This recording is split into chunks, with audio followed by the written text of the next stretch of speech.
Shalom, Bapak Ibu yang dikasihi oleh Tuhan. Mari kita berdoa sebelum kita membaca dan merenungkan firman Tuhan. Kita berdoa. Kami mengucap syukur kepada Allah dalam kemurahan hati Tuhan. Kami diperkenankan untuk mengikuti ibadah pagi hari ini, dan kami akan membaca dan merenungkan firman Allah. Berkatilah kami dan tuntun kami untuk memahami kebenaran Tuhan, dan Allah Roh Kudus menerjemahkannya bagi kami, sehingga kami dalam perjalanan hidup ini kami melakukan firman yang sudah kami baca ini. Di dalam nama Yesus Kristus kami berdoa dan sambut firman Tuhan. Amin. Saudara-saudara, mari kita membuka Alkitab kita dari Injil Markus pasal yang ke-9, ayat yang kedua hingga ayat yang ke-13 dengan perikop yang diberikan oleh Lembaga Alkitab Indonesia, yaitu Yesus dimuliakan di atas gunung. Saya membacakannya bagi kita sekalian. 6 hari kemudian, Yesus membawa Petrus, Yakobus, dan Yohanes, dan bersama-sama dengan mereka, ia naik ke gunung yang tinggi. Di situ mereka sendirian saja. Lalu Yesus berubah rupa di depan mata mereka, dan pakaiannya sangat putih berkilat-kilat. Tidak ada seorang pun di dunia ini yang dapat menggelantang pakaian seperti itu. Maka nampaklah kepada mereka Elia bersama dengan Musa. Keduanya sedang berbicara dengan Yesus. Kata Petrus kepada Yesus, "Rabi, betapa bahagianya kami berada di tempat ini. Baiklah, kami dirikan 3 kemah, 1 untuk engkau, 1 untuk Musa, dan 1 untuk Elia." Ia berkata demikian sebab tidak tahu apa yang harus dikatakannya, karena mereka sangat takut. Maka datanglah awan menaungi mereka, dan dari dalam awan itu terdengar suara, "Inilah anak yang kukasihi, dengarkanlah dia." Dan sekonyong-konyong waktu mereka memandang sekeliling mereka, mereka tidak melihat seorang pun lagi bersama mereka kecuali Yesus seorang diri. Pada waktu mereka turun dari gunung itu, Yesus berpesan kepada mereka supaya mereka jangan menceritakan kepada seorang pun apa yang telah mereka lihat itu. Sebelum Anak Manusia bangkit dari antara orang mati, mereka memegang pesan tadi sambil mempersoalkan di antara mereka apa yang dimaksudkan dengan bangkit dari antara orang mati. Lalu mereka bertanya kepadanya, "Mengapa ahli-ahli Taurat berkata bahwa Elia harus datang dahulu?"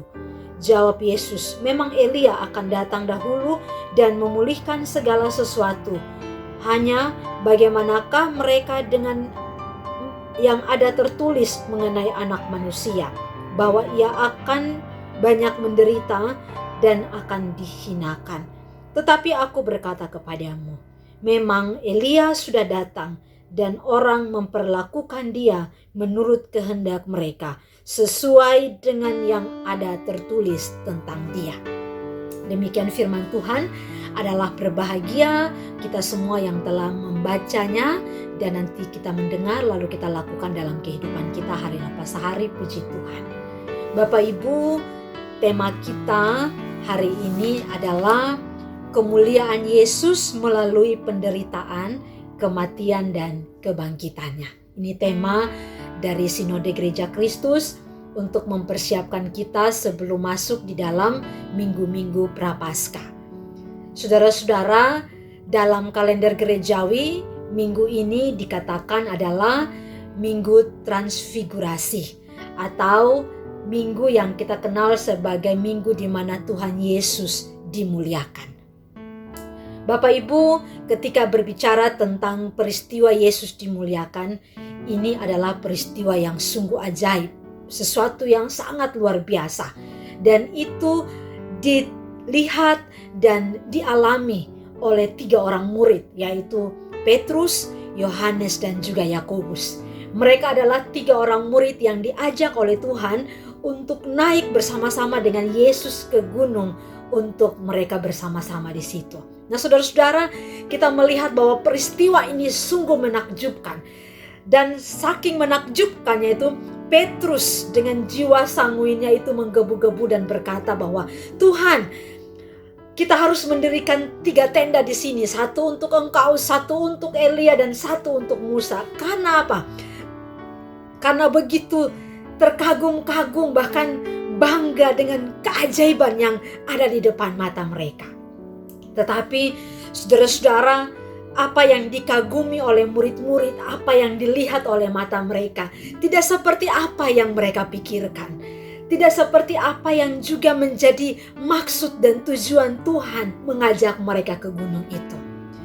Lalu dalam peristiwa Yesus dimuliakan di gunung, kita dapat mengambil sikap, mengambil tujuan daripada firman Tuhan hari ini. Bapak Ibu, 3 hal yang boleh saya dapat sampaikan kepada kita dalam perenungan hari ini.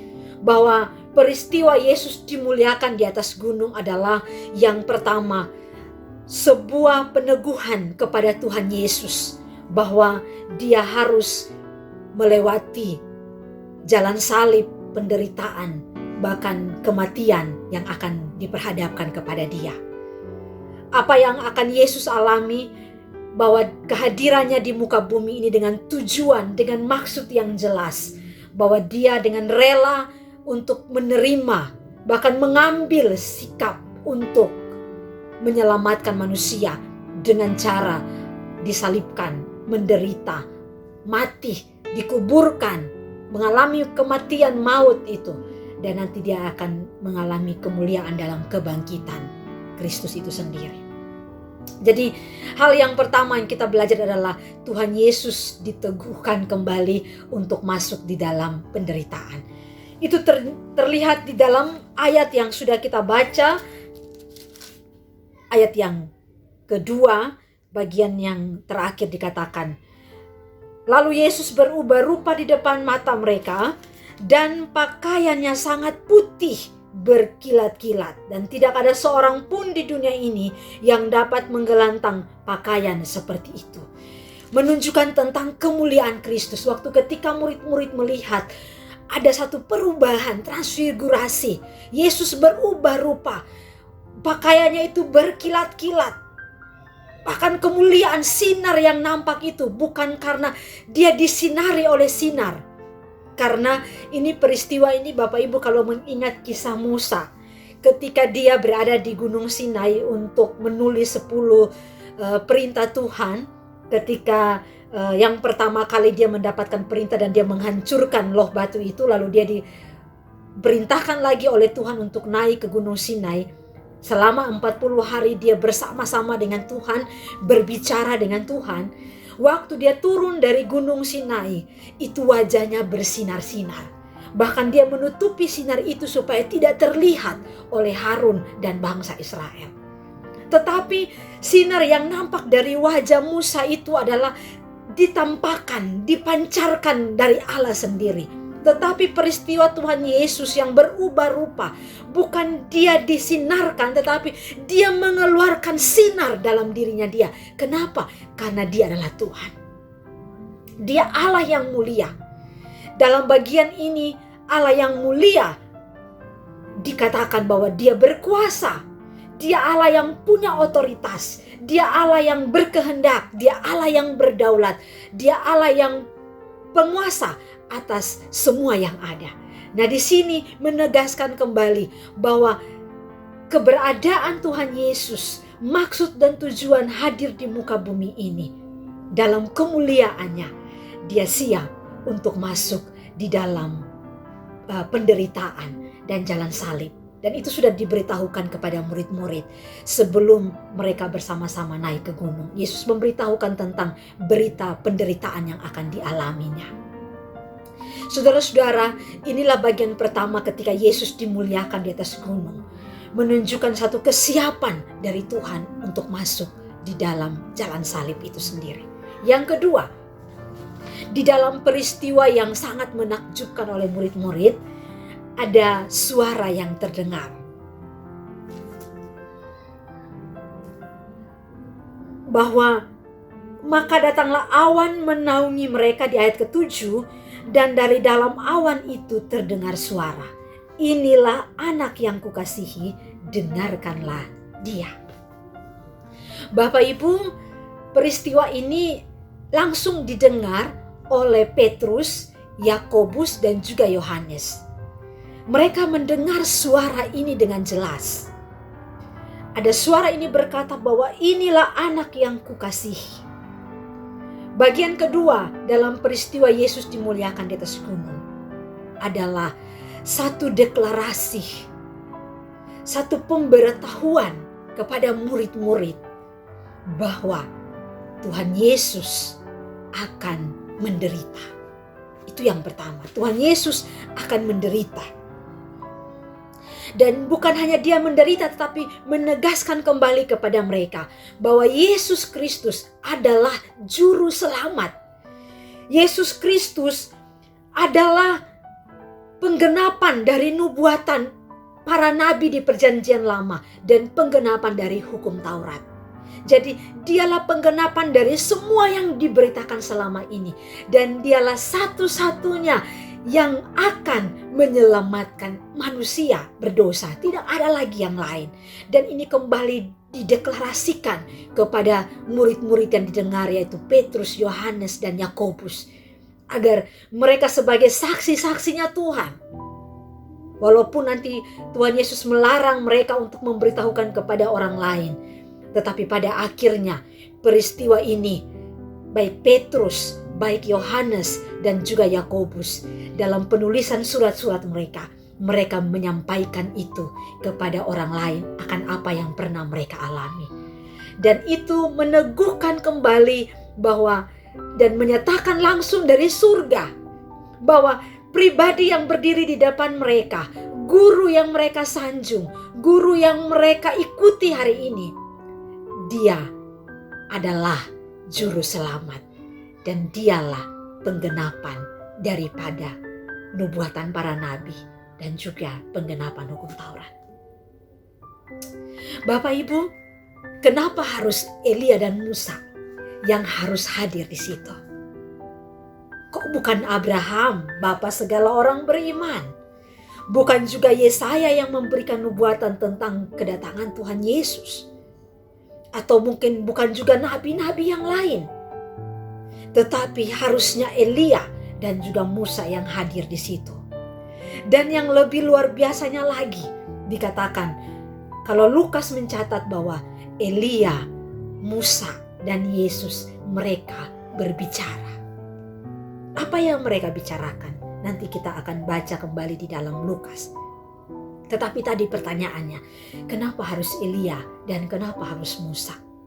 Saudara-saudara, dari beberapa tafsiran itu kembali meneguhkan kita dan kembali meneguhkan pembacaan firman Tuhan hari ini.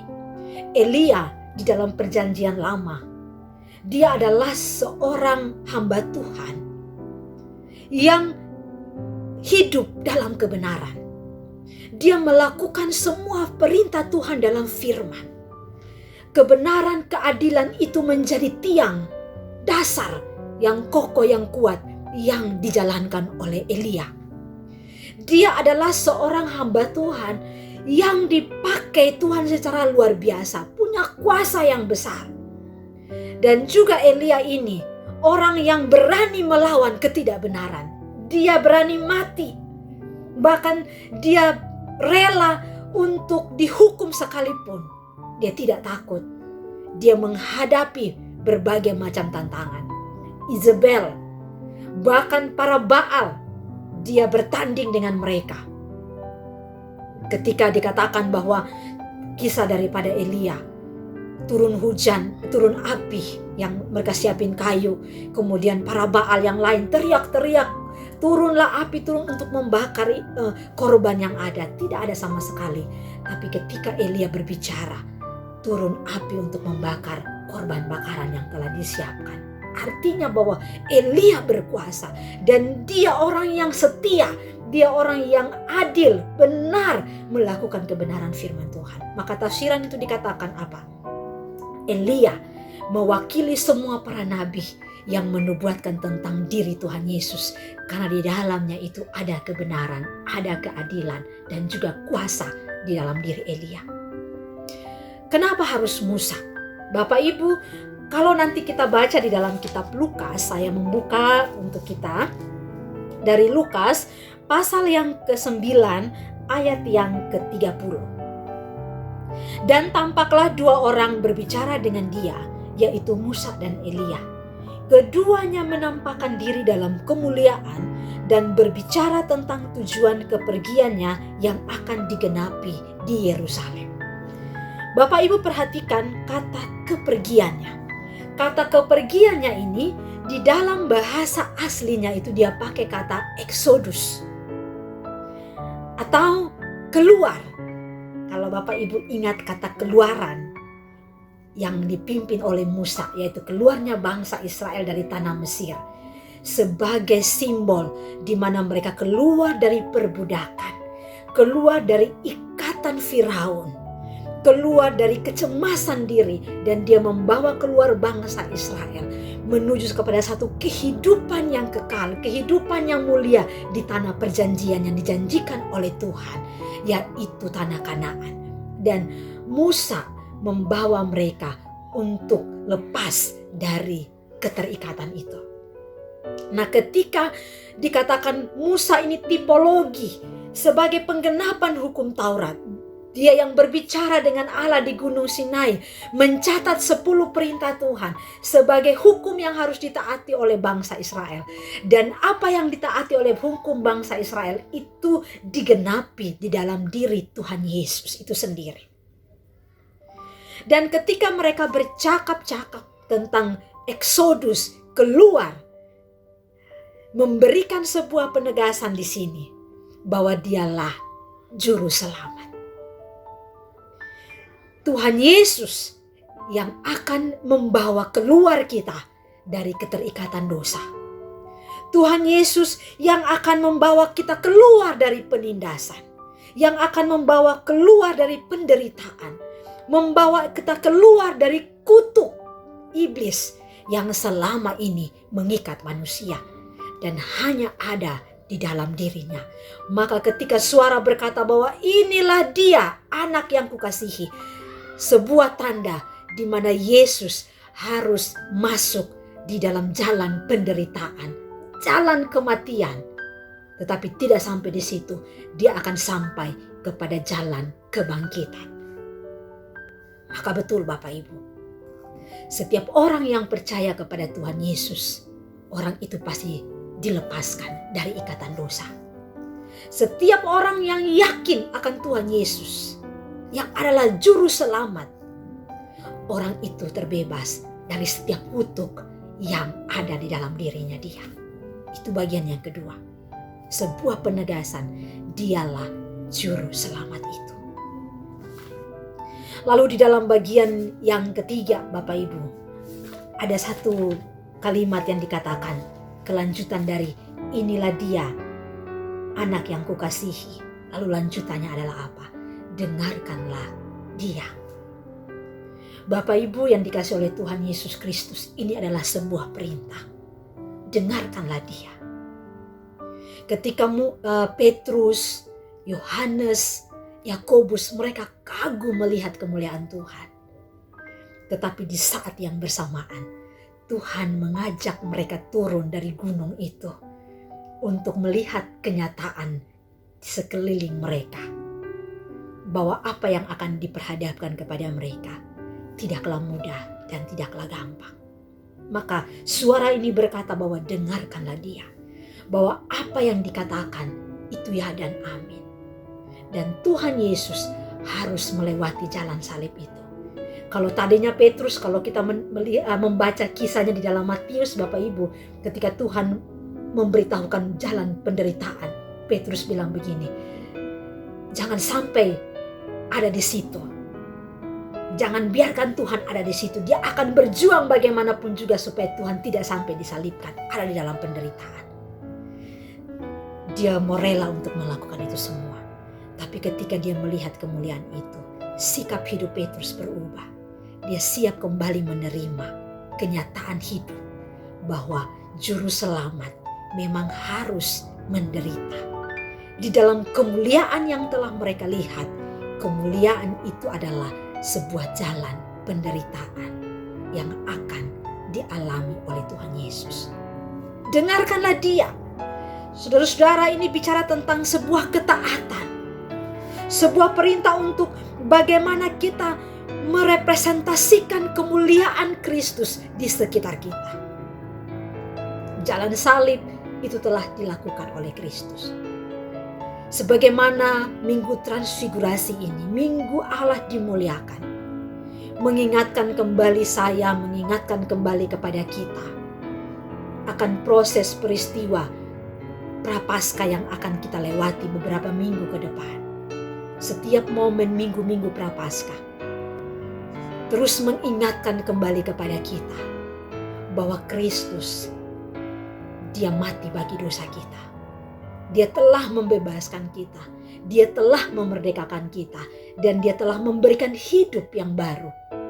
Dan hidup saya harus mendengarkan dia dengan terus taat, menjalankan perintah dan firman-Nya di muka bumi ini.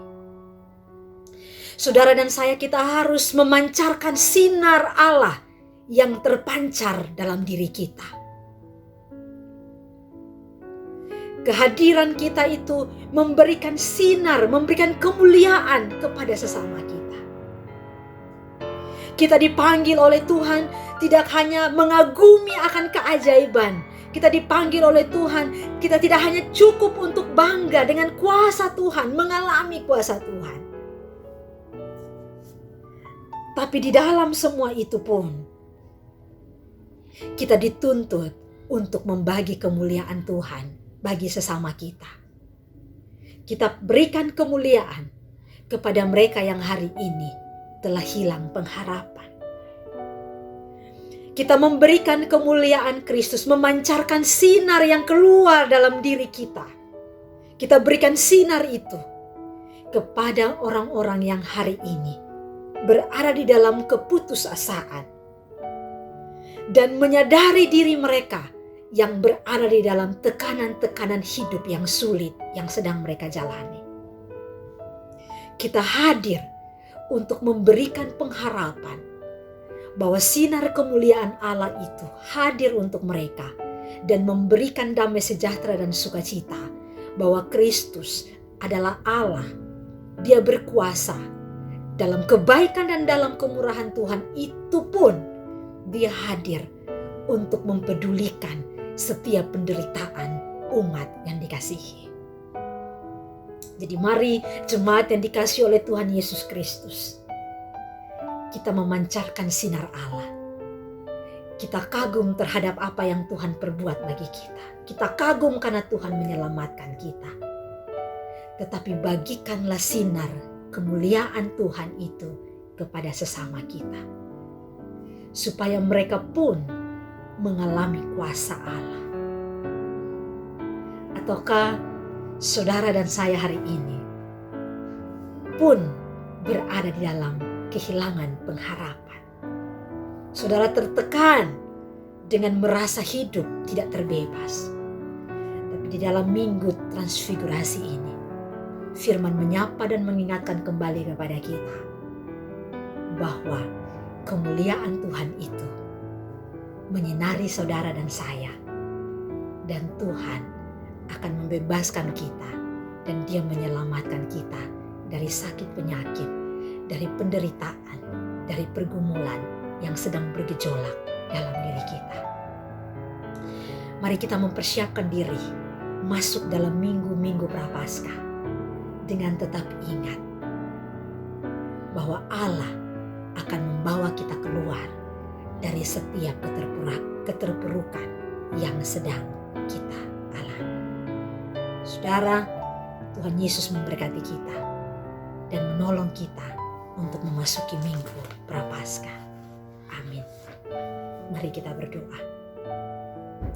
Kami bersyukur untuk firman Tuhan yang menyapa kami hari ini, mempersiapkan kami untuk masuk dalam minggu-minggu Prapaskah, mengingatkan kembali kepada kami bahwa Tuhan mulia, Tuhan berkuasa, Tuhan ajaib, dan menyadarkan kembali kepada kami untuk memandang kepada Tuhan dan membagikan sinar kemuliaan yang terpancar dalam diri kami kepada sesama, agar mereka pun mengalami kehidupan dalam Kristus.